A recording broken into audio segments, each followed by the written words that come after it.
this job is super hard. It's traumatic. We have to invest a lot of time and effort in order to make sure that 10 years into their career, they're not damaged. The number of applicants was way more, probably 90% more than what we have now, or 9 times, I should say, more. I would be terrified to see what it would look like if we didn't make that investment in drug investigation, because if we didn't do what we're doing now, this community would look totally different. Hello, welcome back. I'm Todd Baeten. I'm the Deputy Chief at the Wausau Police Department. I'm here with Chief Matt Barnes. Now, in the pilot episode of this podcast, you sat down with Lieutenant Pauls. We kind of learned a little bit more about you, but more specifically, the path that led you to the Chief's office. Today, I think we want to take a little bit of a deeper dive into, what, as Chief now, what do you see as being some of the challenges, struggles, opportunities facing our department and community right now, but also maybe over the next few years to come while you're going to be chief. Yeah. So to be clear, this is Volume 1, Episode 2, and we're all still trying to figure out what we're doing here. Indeed. If we go viral, if all of a sudden we're like, holy cow, the Todd and Matt show is impressing people, and are we prepared to retire and become professional podcasters? Well, that's quite a stretch you just threw out there. So I'm not confident that we'll see how the numbers pan out. I think the thing that's important about these, because no one in this department is comfortable, including myself, being like, let's have a podcast, is I think we recognize that this is the way to communicate at this point in time. So to be able to talk about what's important to us, it's this type of format in the podcast or in videos. The last podcast we talked, I've been chief for about 6 months. You've been deputy chief for less time than that, 5 maybe or so. So happy to have you in that position. Thank you. This place wouldn't be the same without you, and my life would be way more miserable. So thank you for that. One of the challenges that comes with any new administration or change at a police department is establishing what do we want to do, and I think it's fair to say neither you or I came into these positions saying, let's upset the apple cart. We're heading in the wrong direction. We need to make a turn. But at the same time, the challenges facing Wausau change on a frequent basis, and we need to be flexible to address those. And I think that's what I'd like to talk to today. Anything you want to as well?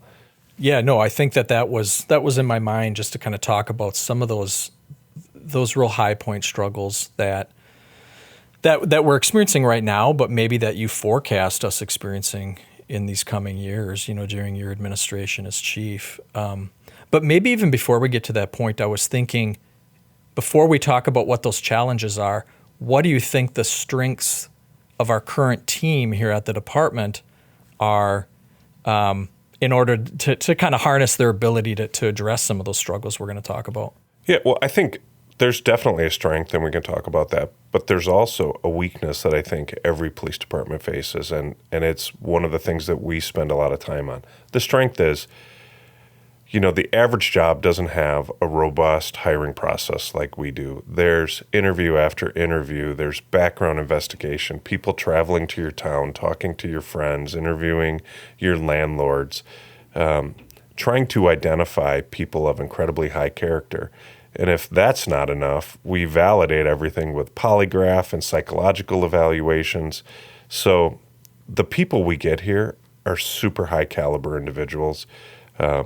We would rather not hire and fill positions here. I mean, I'm sure you know this, but we would rather not hire people and go with vacant positions than hire the wrong person.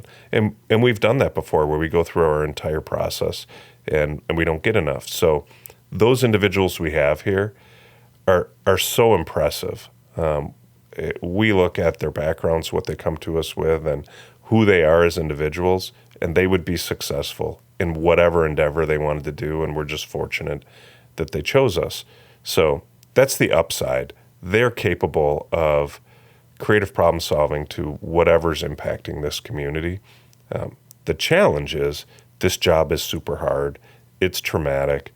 There's nobody that's been here any period of time that hasn't seen stuff that the average member of the community, it would shock the average member of the community. And often those things aren't on the front page of the paper or highlighted, but it definitely impacts our staff. So the upside is we have great people. The downside is we have to invest a lot of time and effort in order to make sure that 10 years into their career, they're not damaged, that they can still be happy and successful, and they go home as whole as when they came to work. And that's not a woe is us, like look at how tough our job is.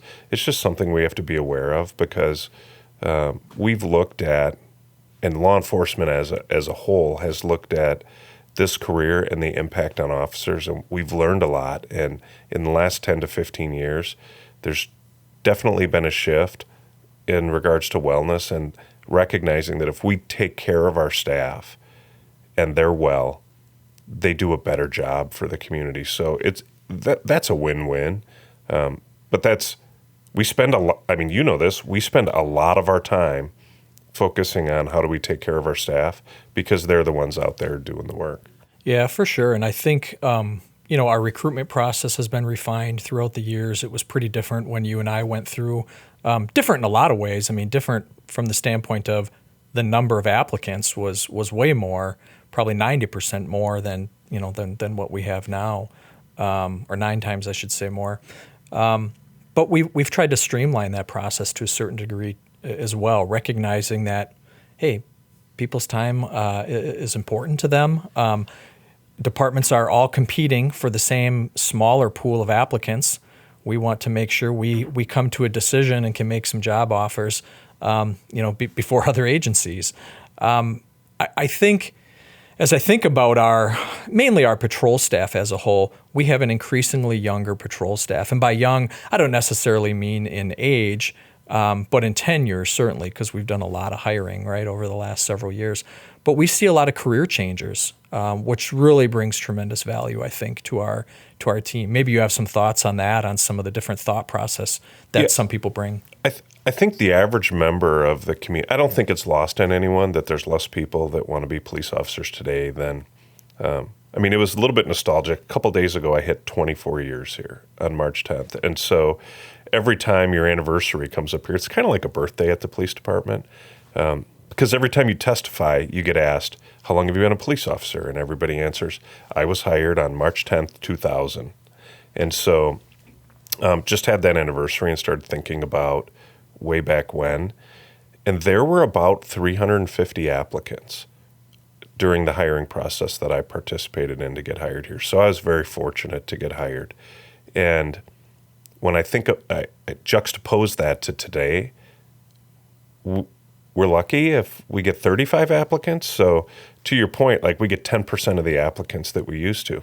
We're fortunate in that I think we're a destination department. I think our reputation throughout the state and the area and our presence on social media causes people to recognize us and want to work here. So we're still successful at getting high character, high quality staff here. But that's a tough one. And so when I look back, it used to be, who do you recruit to be a police officer here? And we'd go to the college recruitment fairs. Well, we didn't even have to do that in 24 years ago. Now we go to these college recruitment fairs because that's a big portion of who we're recruiting. But we also get those career change individuals who are successful in a professional career, but they're not thriving there. There's something missing, and they look at what we do in the role of a police officer, and they think, like, that's what I want to do. So not to call anyone out by name, but it might surprise members of the community that we've had multiple attorneys that work here. We have attorneys that work here now. We have a pharmacist. We have CPAs. We've had geologists. We have people that come from all different backgrounds to make a career change or a shift from what they planned on doing. And then they find that this is a very fulfilling job. And this isn't a recruitment podcast, but I'm sold. it's pretty impressive to me when people show up here and they're not 22 years old, and we're like, why do you want to be here? And they're like, I've done these other things and I've been successful at it, but I'm drawn to, this is what I'm supposed to be doing. And then lo and behold, they start doing it, and we're like, you were right. You were supposed to be doing this. Yeah, I always find that really interesting when people are talking about the fulfillment that they have found here in law enforcement when they've come from another career, which by all rights was a successful endeavor on their part as well. But they sensed that something was missing, that there was more that they were looking for. So even despite the struggles, despite the shrinking number of applicants, like this is a very noble and meaningful career for many people still, and they find that fulfillment in coming here and serving their community. That's a real neat thing. So you brought up serving the community, and I think that many young officers that we hire and start have it in their mind of like, here's what my priorities are. And one of the things we spend time with them on is, yes, we get to determine how do we allocate the resources and who's going to do what and how much time should be spent doing that. But one of the considerations we have is, well, what is the community's expectation of us? So as long as that expectation is reasonable and legal and ethical, like they're part of our police department. We need them. We're here to serve them. So it would be super arrogant on our part to be like, we know better for you, community, than what you know for yourself. And so, like, I bring up an example of that. Like, we had a summer here. You were here. I was here. We had an individual who was running through town, serial arsonist, was convicted of arson, was convicted of a homicide, and we worked second shift at that time. So we'd get done with work at 10:30, and we'd be hiding in alleys until 2, 3 o'clock in the morning, and then come back and do it all over the next day. And we were like, this is the most important thing going on. And then we go to a community meeting, and nobody discussed that as their priorities. What mattered to them was what's happening on their street, in their neighborhood. And the individual that drives double the speed limit down the road was their priority, and it was their priority because it's impacting their quality of life. Or the house that they suspect someone's selling drugs at down the street. They're like, that's impacting my quality of life, so that is their priority. And it causes us often to shift. And then things come up that the average community member isn't aware of, and we have to allocate a lot of resources to it, and then we're not meeting the expectations of the community. And that's just a constant balance that not only do you as the operations deputy chief here have to think about, but so does the officer that has the autonomy when they're out in their patrol car. Like, what are they going to do with their time? And they need to figure out how to meet the community's needs as well as these other things that come up that we'll talk about. Yeah, I think, I mean, as you were saying that, I was thinking about, our mission statement says in part, that we want to partner with our community to enhance the quality of life. So how important, how have you seen in your career the importance of those partnerships in making this a better place, whether it's, a patrol officer making connections with a local business, or individuals attending neighborhood groups, or partnerships with other city departments, individuals, interested entities in making this a better place? So very few crimes get solved here without active participation of the citizens of Wausau, the witnesses, the ones that saw something. And if they don't trust us, why would they share information with us? So that's a partnership that's key to us just being effective in one of our core functions, investigate crime. But every great thing that I've been involved in here has never been me or just the police department. It's a partnership with different community groups, members of the community, other city departments. There's spectacular people working here and living here, and when everybody puts their minds together to accomplish something that we need, it's amazing to me how effective we are in getting that accomplished. And there's departments here at the police department that were creative solutions to pretty complex issues in our community. So if we think about mental health, our police officers are not mental health professionals, but often they're asked to be. So if somebody is in a mental health crisis, who does anybody call? They might call 911 or a dispatch center. Our dispatch center really has two resources. Is that a fire department call for a paramedic, or is that a police officer call? And often it's us that respond. So like whole new priority that the average person isn't aware of, super challenging for us because the prevalence of mental health concerns in our communities, certainly through my lens, seems to be on the rise. So how do we address that? We address it through two things. One, how do we raise the knowledge, skills, and ability of our officers? And so we have our CIT program, which is a training that our patrol staff go through to help them learn about mental illness and individuals in crisis, de-escalation, how that normal, regularly trained police tactics might not be the best tactic to use, and how you talk to someone non-verbally, how much distance do you have between them? All these different things that can get us a better positive outcome, we train our staff on. And we still found that our patrol division was being tasked with way too much of their time responding after the fact. Someone is in crisis. Their mental health is impacting them to a point that police get called. So we partnered with the Sheriff's Department, with North Central Healthcare, and came up with our CART program, our Crisis Assessments Response Team. And that's partnering a crisis professional, someone who has the knowledge, skills, and experience much more than our officers do, with a police officer, and one police officer, one sheriff's deputy, two crisis professionals. And they go out and they're getting better outcomes because they have more time to spend on the situation, but they're also proactive. Like, we know the individuals that are struggling within our community often we know that. So they can go out and make contacts prior to someone being in crisis, and it's reduced the amount of hospitalizations for people or us having to take someone into custody and because of their mental health. So that's just an example of it was impacting the community, it was impacting North Central Healthcare, it was impacting all the law enforcement agencies. So let's come up with something and figure out a way to provide a better service. In that same lane, we have our victim resource unit. We call it the VRU. And it was really a brand new idea in Wisconsin. I wasn't aware of anyone else that did it. And we recognized that when many of our community members were victimized, they are the victim of a crime.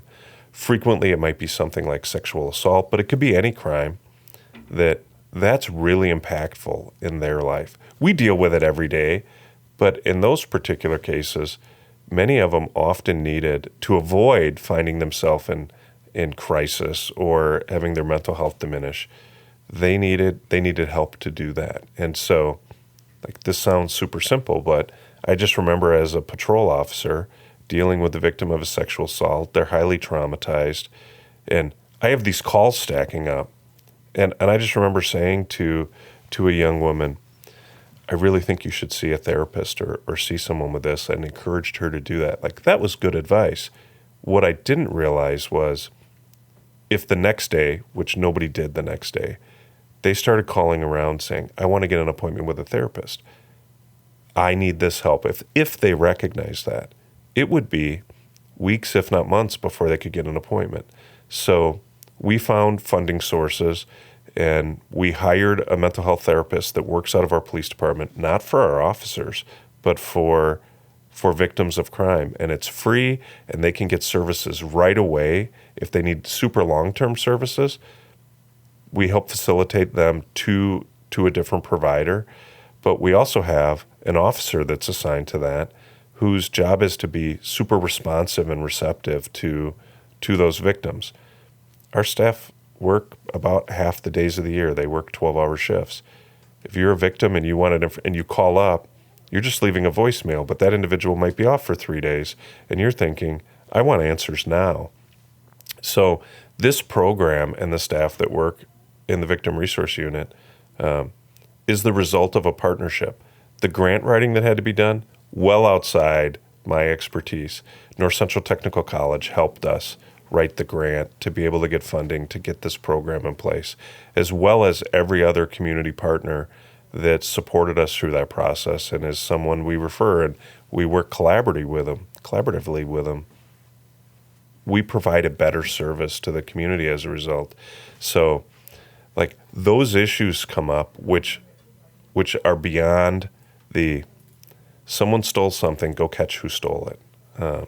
We still have to investigate crime, but those things we're asked to do and that we want to do to serve the community are so beyond just investigating crime or conducting traffic patrols and writing speeding tickets. Which is really representative of some of the massive changes in law enforcement in our profession throughout the years. It's changed pretty dramatically since you and I both started. And by all accounts, specialized units such as CART, such as VRU, and others are really successful, have proven to be really successful.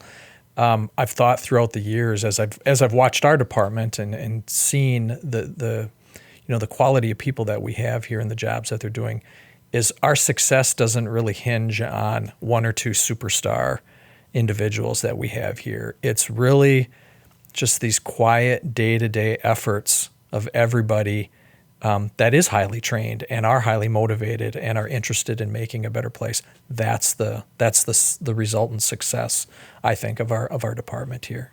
There's superstar stuff, like, to use your word, superstar stuff that happens every single day. And the sad part of that is it becomes the norm. And I just think it would be so shocking to the average person to be like, okay, let's go through all the calls. Like, people will say, what's new in Wausau, Matt? And I'll be like, no, it was a normal day yesterday. But if they looked at our call log and what happened, they'd be like, that's normal. And it becomes the norm. Yeah, that's interesting. We talked a little bit about mental health and that being a struggle. I think certainly the calls associated with assisting individuals that are experiencing mental health crises have increased. I think that number's gone up throughout the years, and we're grappling with that through the training that you're talking about, through some specialized units and different things. What are some other struggles that are facing, maybe not just the department, but the community as well? Well, a super easy answer to that, and it's something we allocate a lot of resources to, is drug investigation and the impact on drugs in our community. And you and I have been around here long enough to know that, 20 years ago, we knew what heroin was, but there wasn't any heroin here. The only time we'd make an arrest for heroin is someone that might be driving through the community between, we're just a stop for gas and something happens, but there was no heroin here at all. And there wasn't much methamphetamine at that time here. And so times have changed, priorities have shifted, and why is it important to us? It's because of the impact, because people are dying as a result of it. I don't recall going to an overdose death in the first 4 years that I was a patrol officer here. And I would venture to say most, if not all, of our patrol staff and detectives have been to an overdose death. And so those are the result of methamphetamine. They're the result of heroin and fentanyl. And so that is dramatically impacting this community. And so how do we solve that? Like, we allocate a lot of our resources and money and staff to drug investigation. And so there's a partnership with the Sheriff's Department and law enforcement agencies all around, federal, state, and local law enforcement agencies in this area. There's a team that investigates those type of cases, and we have 2 staff members on that. And then we have a team of 5 individuals here, a lieutenant and 4 investigators, who spend the vast majority of their time investigating overdoses and illegal and illicit drug use and dealing in our community. And why do we put that much time and effort and money toward that, because we know from the community that when somebody moves into the house across the street and your largest investment in your life is in your home, and all of a sudden someone's across the street and their behaviors are the result of illicit drug dealing and use in that home, it dramatically impacts their quality of life. So we know that we have to have drug enforcement. The sad part is when I look at how much money is spent and how many people are arrested, it doesn't change the fact that we still have drug overdoses and we still have people abusing these drugs. So people have heard me say we're never going to arrest our way out of our drug issue that we have in this community. Like, I'm not an economics expert, but supply and demand makes sense to me. So as long as there's a demand for something, someone will provide the supply. And when the supply is low, the price of it goes up. And so that's just common sense. And we see that in the drug trade here. But what are the things that our community can do? And these are things that I focus on when I get the opportunity to have influence or have my say. We also need robust treatment options here. We need prevention. We need to be working with the community to find solutions that reduce the demand. Because as long as the demand is high, we're going to have drugs here. We're going to have those consequences. And, nothing I'm discussing doesn't exist everywhere else in the country. This is a nationwide issue, and we're just dealing with our local impact on it. I would be terrified to see what it would look like if we didn't make that investment in drug investigation. But it's a little bit of Groundhog Day. I know you know that. Like, we arrest big bad drug dealer, and a week later, there's a new big bad drug dealer because there's an opportunity for someone else to expand their business. Yeah, for sure. I mean, and you already addressed this to a certain extent, but I was going to ask, like, what do we say to those individuals that might counter with, hey, you guys are just spinning your wheels. Like, you're not making any inroad into this. Why don't you just yield the field, as it were, and kind of just back off of it. But you're really highlighting some of the reason why. I mean, not the least of which being every one of these individuals struggling with this challenge or these overdoses and these all represent real individuals, real people. Families are being affected. But how much worse would it be, right, if we didn't do anything? I mean, I think any organization that's doing their due diligence on creating policy and figuring out where their resources should be or what laws to advocate for, they just have to look around and look at other communities that experimented with what happens if we just say, we're hands off.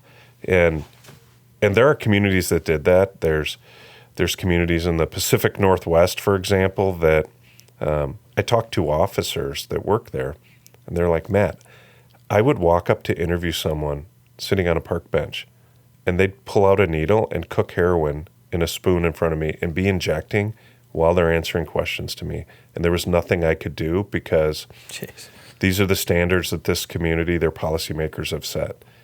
You can look at those communities that really atrophied in the quality of life there, and they're changing back now. They're realizing that didn't work. So when I look at why do we continue to do what we do, because if we didn't do what we're doing now, this community would look totally different. What do we prevent here? We don't have street-level dealing. We don't have many of the issues that large metropolitan areas that take a different approach to drug enforcement. So I'm an advocate for strong drug laws, but I'm just as big an advocate for prevention, for education, and for treatment. We have a lot of people that suffer from addiction in this community. And we need to make sure when that time comes that they're prepared to address that addiction, that they don't have to wait a year to be able to have access to that. It's one person, one dealer, one user at a time. And so that's I think our responsibility. I just don't want to watch this community lose its value and lose its identity because we become apathetic to drugs. And I just believe in my heart that's what we would see if we didn't continue to work hard in that area. Yeah. Yeah.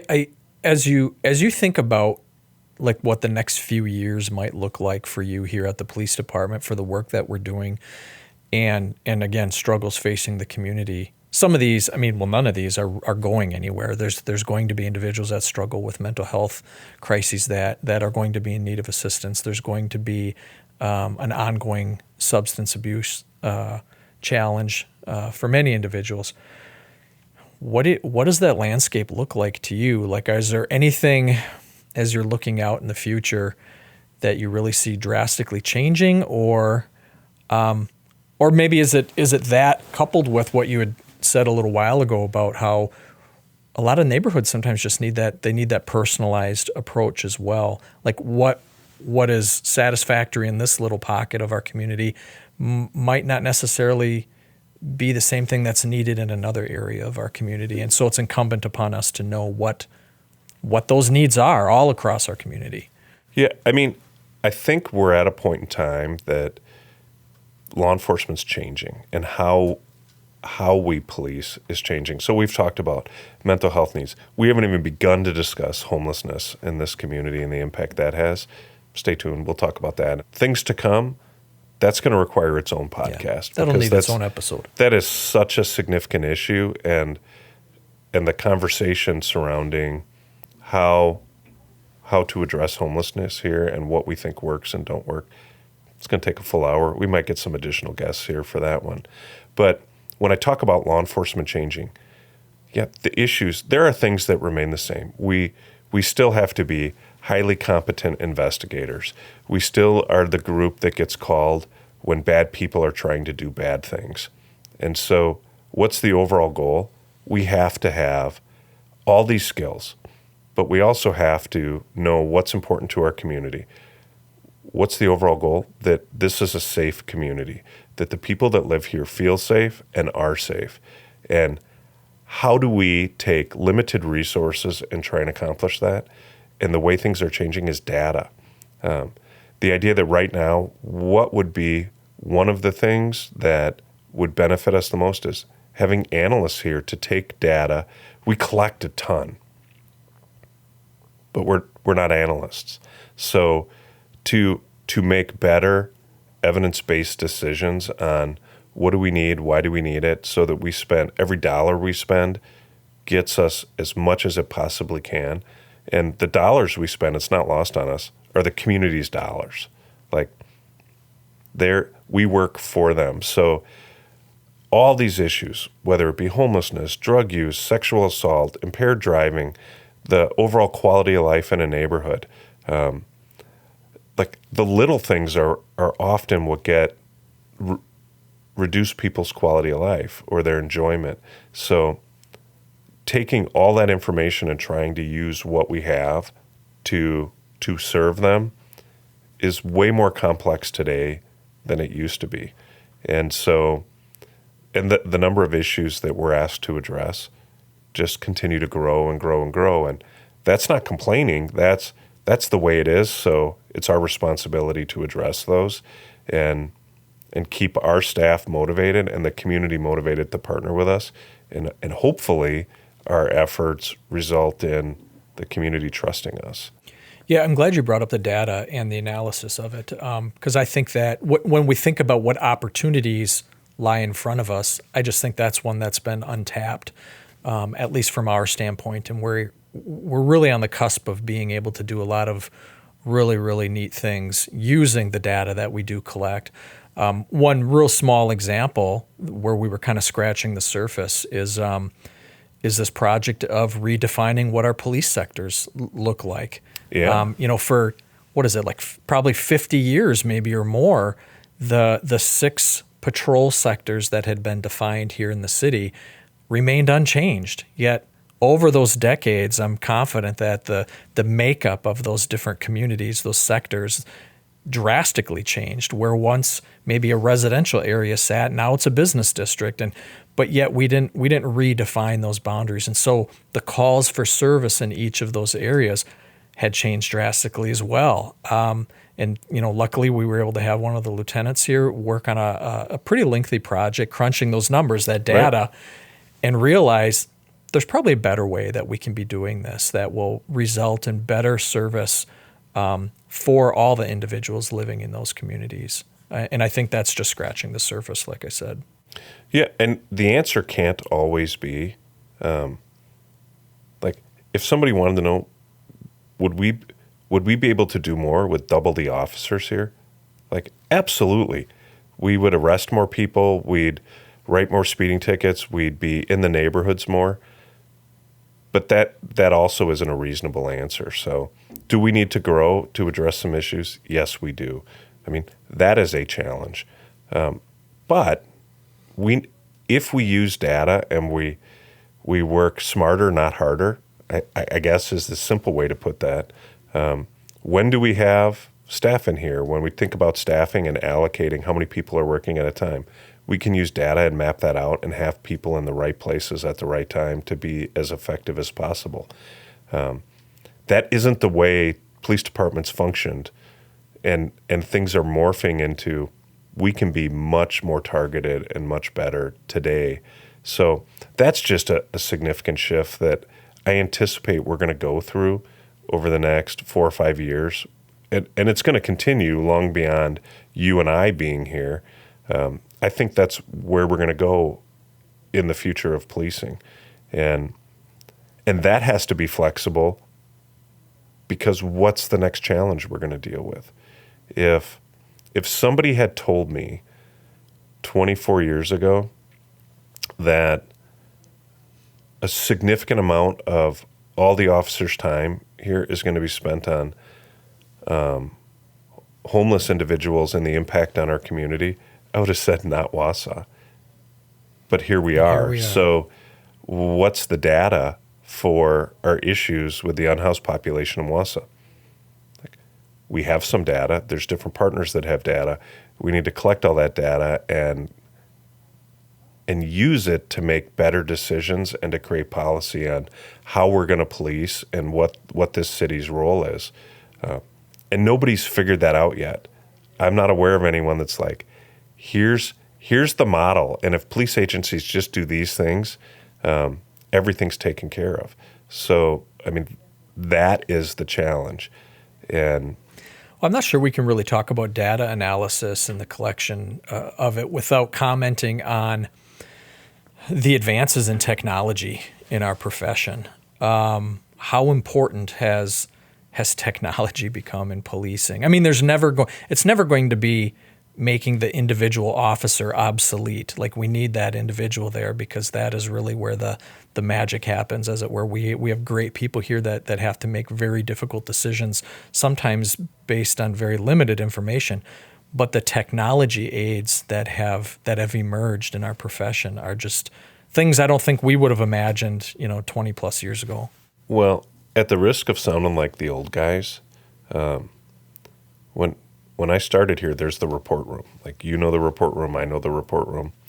And there were some computers in there, but there were also typewriters. Yes, I remember those. And so, like, that's just the most illustrative.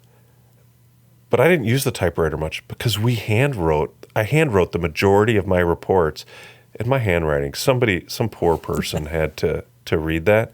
And so times have changed. We don't handwrite anything. Citations issued are typed into a computer, and they're printed out of the headrest. The headrest in the passenger seat of our squad cars is a printer.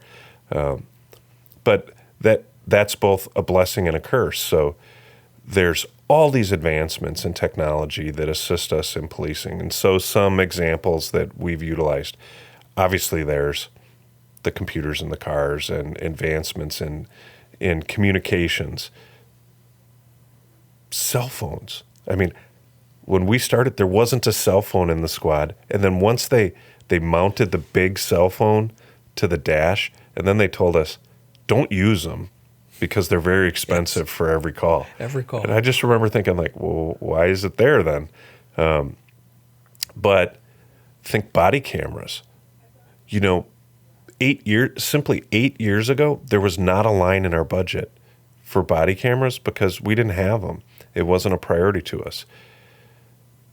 Well, then we got them and we realized how valuable they are, not only to protect our officers, to protect the community, to collect great evidence of crimes. And it's shifted. Years ago, the officer went and raised their hand and said, I swear to tell the truth, the whole truth, nothing but the truth, so help me God. Yes. And then they testified and their character came out and a jury or a judge would listen to what they had to say. And that was where their observations and evidence. No jury wants that anymore. Yeah. Because of television and movies and the availability and the access to body cameras. They're like, just push play. And I want to see it with my own eyes and hear it with my own ears. And so we need to meet that expectation. And body cameras have been great for us. Well, we just signed a, $2.4 million contract for the next 10 years of body cameras. And the cameras are cheap, folks. Like, that's the cheap part. It's storing all the data that is the expensive part of any body camera program.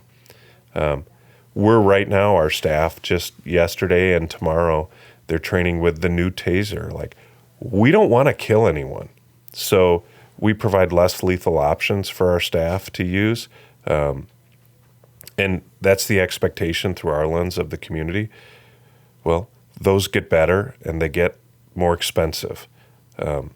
We know that we need to be able to track the community. We have our flock cameras that are installed throughout the city right now.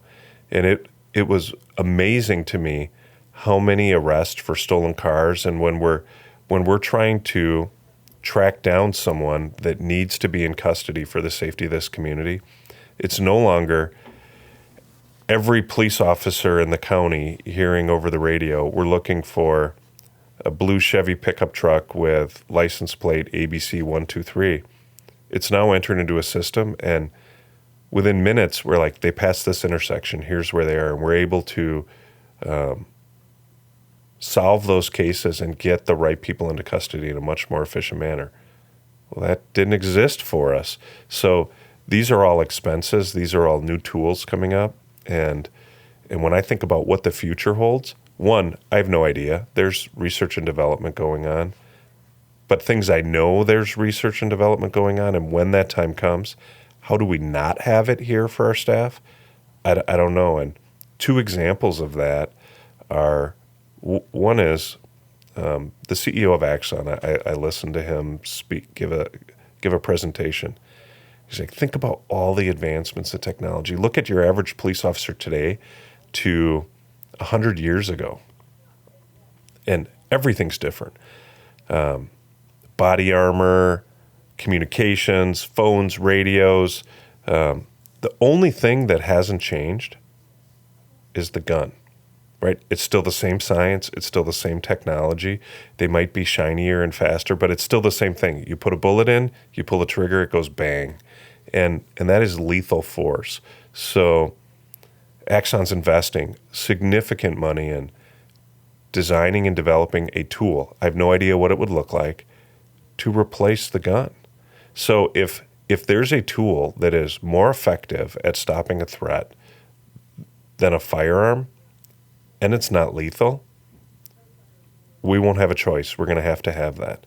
Our staff what percentage of our time do you think they spend writing reports? Oh, I would say it's a fair amount. It's quite a bit.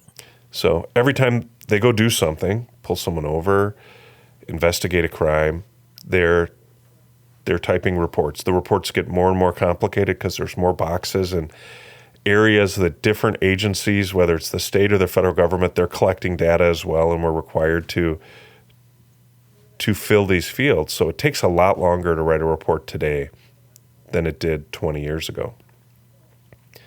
Well, take the body camera and take report writing, and the goal is, and I think they will get there, not in my career, but where an officer goes and does something, takes a call, investigates a case, and they come back to the police department and they dock their body camera. Well, they probably won't even have to dock them at that point, right? But they upload their body cam footage and a report is written for them. And then all they have to do is review it and be like, yep, that's accurate. And then that officer's back out on the street able to patrol and investigate and do more. So that type of technology will become a force multiplier for us. Because if our officers are spending 30, 40, 50% of their time writing reports, well, if they don't have to do that, that doubles the effectiveness of the amount of people we can put on the street without having to increase the staffing here. Absolutely. I think it really highlights also the complexities of our profession. It's not just that you have to understand how to communicate, you have to be decisive, you have to have an understanding of statutes and all these different skills, physical skills. But nowadays, you have to have such a robust understanding of the technology associated with all of this. I mean, our field training program has had to evolve with that as well to accommodate the extra time that is needed really just to learn some of those technologies. I think of some of our officers. Well, it used to be our patrol officers were all issued their body camera. That's changing under a new contract now because now it's going to be our detectives as well. But when an officer would leave the patrol bureau and go into the detective bureau, they definitely did not want to give up that body camera. They were kind of like, you can have this when you pry it from my cold, dead fingers, because it had become a very, very valuable tool for them, and they recognize that. And I think that's going to be the case with all these emerging technologies. Yeah, I realize there's departments for financial reasons that don't necessarily utilize body cameras Sure. at this point. I strongly suspect, well, first off, if someone said to me, what should I be looking for in a department? That's another hour podcast to talk about the culture and what you should be looking for. But body cam would be on that list because that body camera protects our officers. One of the roles for you and our command staff and myself is the phone rings and it's the citizen that files a complaint and says your officer did this or that. And sometimes our officers did, and we handle that through a disciplinary process. But more often than not, we're able to pull up our body cam footage and push play, and we look at the complaint that was filed, and we're like, that didn't happen. And so the ability to mitigate internal investigations because everything they're doing is captured right there is a protection for our officers. But the community should also look at it through the same lens, which is everything the officers are doing and everything they do or say when they're interacting with our officers is captured, and that's a good thing both ways.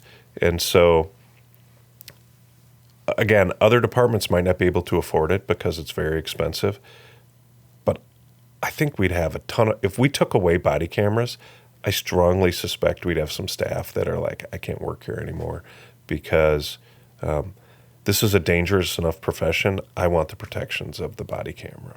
Often people are like, what's going on at the police department? And they're expecting to hear, well, what's important? Like, well, sexual assaults, homicides, drunk driving, all these different crimes, burglaries, what's going on? And like all those things happen and we investigate them. They just haven't rose to the top of like, because we've always done that. And I think we've been very good at it. But it's all these other social issues that are impacting us that we also have to address. And since those aren't the norm for us, they become what's important. I mean, I'll give a shout out to the staff recently. Like, what's important to any particular community member on any particular day can seem trivial to others, but be the most important thing in their life. We had a dog that bit a teenager, I think, tracks athlete that was out training and running with some other teenagers, except that we couldn't identify who the dog was or who the owner of this dog was. And so what's important to that family was avoiding having to go through the series of rabies shots. So staff drop what they're doing and do everything in their power to identify that dog so we can ensure that it's been vaccinated so that this young man doesn't have to go through that. we were successful in that. We're not every time, but we were successful there. And like, if you would have asked that family, what's your priority right now? It wouldn't be speeding. It wouldn't be any of the big cases we're working. It would be make sure my child doesn't have to get rabies shots. So that was yesterday that got resolved. So that's why I bring that up. But that just illustrates that on any given day, what's important to any given member of our community and their expectations of us are very different. Yeah, I mean, I think you bring up a good point with success. So in your role now as chief of police, what does success look like to you? I mean, maybe it's just day-to-day success, but what does success in your position or for our department or for our community really look like to you? Yeah, I think those are three different things. Success for the community is we are managing all the issues that impact people's perception of safety, how safe they really are, how much they enjoy living in this community. Like, that's success for the community. And of course, that touches everything, right? It can touch mental health, it can touch crime, it can traffic safety. All of that falls under the umbrella of creating an environment or maintaining an environment where this community feels safe and are safe. It also includes our partnership with and our role in the wheel. We're a spoke that helps in the economic development of this community, because if we don't grow and continue to develop and support those industries that then employ our citizens, that are residents here and own homes, like, we're all connected. And the quality of life in this community that we do have some stewardship for, that's connected to the development. And so we have to be aware of that. So that's what community success looks like for me. Internally here, success is we continue to develop our staff. We train at the highest level possible, so we have professional, highly skilled men and women to serve this community and as police officers. It also includes them thriving while they're here in their job. It includes them being physically and mentally well. It includes them being able to take care of their families and enjoying working here. Because we know that when people enjoy where they're working and what they're doing, they tend to do a better job. So that also serves the community. But taking care of our staff here, Chief Baeten, my predecessor, I heard him speak once, and we're there giving a presentation to a community group, and they asked, well, what's the biggest challenge for you? What's your number one priority? Is it drunk driving? Is it homicides? Like, what is it, Chief? And he's like, well, it's none of that. Like, we hire exceptional individuals here, and as long as my priority is keeping them well, because if they're well, they're going to handle all those other issues in the community, because that's what we train them to do. So internally, that's what I want for this staff. That's what success is. Sometimes the decisions to be successful aren't very popular here. So it's not a popularity contest internally here for the chief. Or the role I'm in, it's making sure that we are successful at the end of the day. And, what's the future hold? All these issues are going to take creative, new thinking and new resources. And I'm often like, we need creative problem solving for these incredibly complex issues that we can anticipate we're going to deal with, and then the ones we can't anticipate. And every time we have these type of conversations, which happen all the time, like, what do we want to do here? Someone in the room will be like, but what about this? And then we add, oh yeah, we have to pay attention to that too. Oh, we're really focusing here, but we can't forget about this. So that could be, how do we prepare tactically to protect our schools? How do we address the homeless? Holy cow, Chief, what about this building? Like, we're running out of space, like facilities. We have challenges in just about every arena that we deal with. And again, I don't want that to sound like a complaint, because I feel like we're super fortunate that every time one of those issues comes up, someone steps up to the plate here, and they're great individuals that are highly skilled, and they find solutions to those problems. Yeah, I think that's a great point, that the solutions are definitely out there. We just need to find them yet. We need to talk about them more. We need to work on them, and they're going to be out there. So in the spirit of success and wellness for our officers, I'm aware you have a few pork shoulders out on the smoker right now, and that's for our training tomorrow, right? That's for lunch for our staff, and yeah. Well, I mean, we're a government entity, right? So nobody gets into this job to be rich. And so what are the little things that we can do?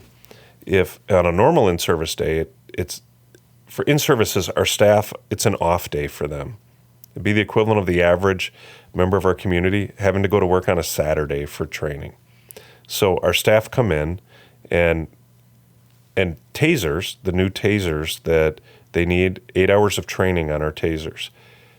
Well, instead of having to work a 9-hour day, because they would be released for lunch for an hour, we're providing lunch for them, and it's a working lunch, which allows us to only have them here for 8 hours.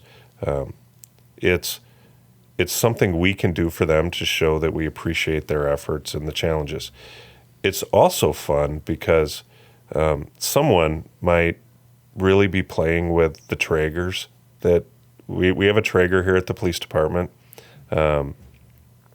Smoking on a Traeger takes time, and our officers work 12-hour shifts, so there's plenty of time. And so we're doing pulled pork in massive quantities to be able to feed our staff.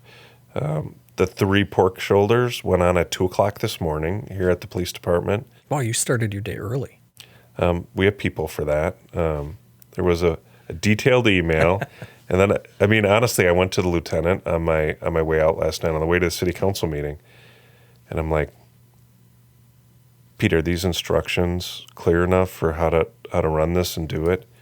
And he looked at me and went, I own a Traeger. Well, there you go. So I got in this morning, checked the temperatures. We're right where we need to be.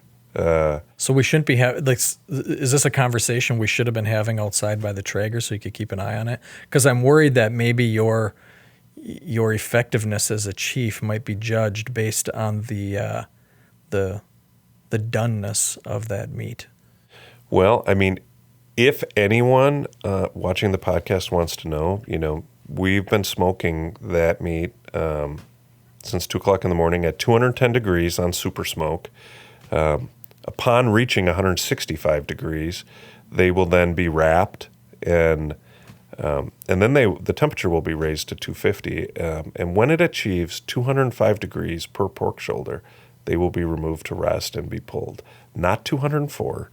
They need to be 205. See, and again, I mean, this just goes back into the complexities of policing and the technology advancements that we're working with here. I mean, maybe we'll do a podcast at some point if we get more than 20 people to watch this.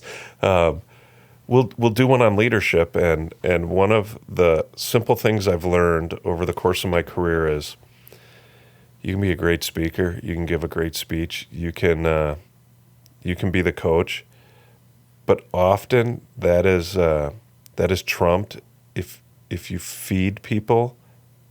They get highly motivated through their stomachs. So there you go. Hopefully it turns out well. I didn't hear any complaining from yesterday. No, yesterday's batch was good. So I think we just had a very effective mini leadership clinic right here. Well, let's wrap it up for today. I appreciate sitting down with you and talking about these things. These are definitely topics that you and I have discussed. These are things that come up in conversation with other members of the leadership team and with individual officers, and certainly with people out in the community as well. So there's definite value in understanding what our police chief thinks about some of these topics and things going on. So I'm looking forward to some of these additional podcasts where we can take a little bit more of a deeper dive into some of these topics, which are pretty broad and expansive. Yeah, no, I have no idea whether we're going to be successful with this podcast or whether it's going to bring value. At the end of the day, this conversation we just had, we have this conversation all the time, and we're like, hey, We what do. if we just record this? Would this be interesting? But I'm super excited to get this department engaged and involved and participating, because our perspective on policing is very different than someone right out of field training that's new into this career, which might be different than someone in a different role. And is there the ability to people to comment when this podcast comes out? Like, we'd love to hear, like, what's important. What do you want to hear about? We want to engage with other stakeholders in the community, other partners, other departments, and have additional conversations and invite them into this, because the more the community understands the challenges and what we're doing, not just in policing, but across the board that their government's doing, the more engaged they can become. And at the end of the day, the more successful I think all of us are. So Absolutely. Well, Chief, thanks for being here. Thanks for watching. If you're interested in these topics and want to learn how the police department can continue to work well with the community, we hope that you continue to watch additional episodes in the future. Take care. Should Ethan come out and take a picture of the Traeger so they can realize we're not full of it? A little video. We can go check temps right now. We can check temps. That would actually be a really good idea.